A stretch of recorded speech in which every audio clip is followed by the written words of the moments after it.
Hello friends. प्रतिभाशाली और बहुमुखी गायक के असामयिक निधन से बहुत दुखी हूँ। उनकी सुरीली आवाज़ में उन्हें उनकी अनुपस्थिति में याद रखने के लिए कोई गाने उपहार में दिए हैं। इस शोक की घड़ी में दिवंगत आत्मा के लिए मेरी प्रार्थना और उनके परिवार सदस्य के प्रति गहरी संवेदना है। तो चलिए दोस्तों, आज जानते हैं हमारा प्यारे भरे सिंगर के कुछ अननोन फैक्ट्स।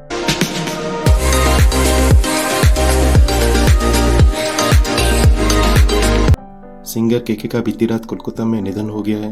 वो कोलकाता के एक कॉलेज में फेस्टिवल में परफॉर्म कर रहे थे। जब यह कथित तौर पर बीमार पड़ गए, उन्हें कोलकाता CMRI अस्पताल में लिया जा गया, जहां डॉक्टर ने उन्हें मृत घोषित कर दिए थे। सिंगर के ऐसे जाने से पूरा बॉलीवुड और उनके फैंस बहुत हैरान है और सोशल मीडिया पर लोग उन्हें याद कर रहे हैं। के निधन से फिल्म इंडस्ट्री में शोक की लहर है। हर कोई उन्हें और उनके संग को याद कर रहे हैं। या हम आपको उनकी लाइफ से जुड़े कुछ अनसुनी बातें बता रहे हैं, जिसके बारे में आप शायद जानते होंगे। के का जन्म 23 अगस्त 1968 को केरल में हुआ था। उनके पिता का नाम CS नायर और माँ का कनक बाली है। वो स्कूलिंग किए थे Mount Saint Mary's School Delhi में। उसके बाद वो कॉमर्स ग्रेजुएट करने के लिए किरोरी माल कॉलेज दिल्ली में एडमिशन लिए थे। साल 1991 में उन्होंने अपनी बचपन की दोस्त ज्योति से शादी रचाई थी। के एक बहुत ही जिम्मेदार व्यक्ति थे।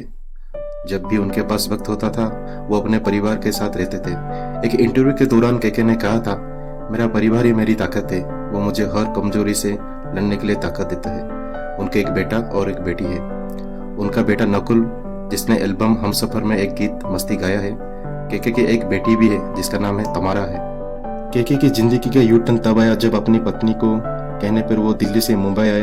एक इंटरव्यू में के ने बताया था कि यह फैसला वो खुद शायद कभी भी नहीं ले पाते।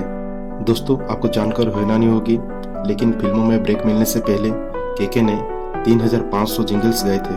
इतना ही नहीं 1999 में उन्हें भारतीय क्रिकेट टीम के लिए जोश ऑफ इंडिया गाना गाने के लिए मिला था।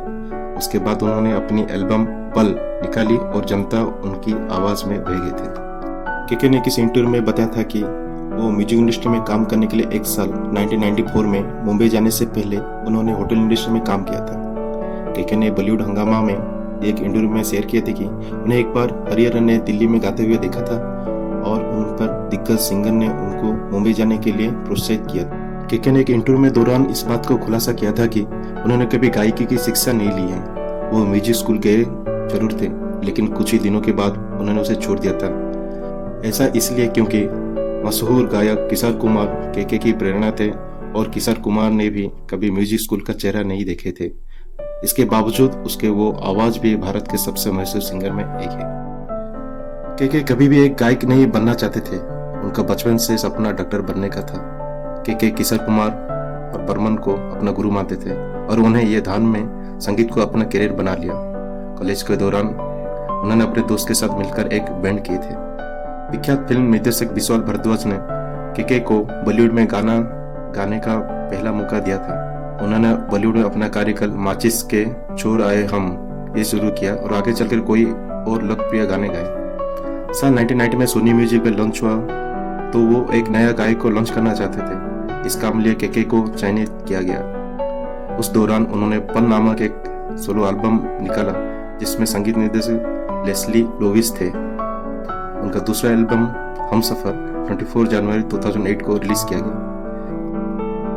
हिंदी के अलावा इन भाषाओं में गाने गाए। के केवल बॉलीवुड या हिंदी फिल्मों की गायक नहीं थे।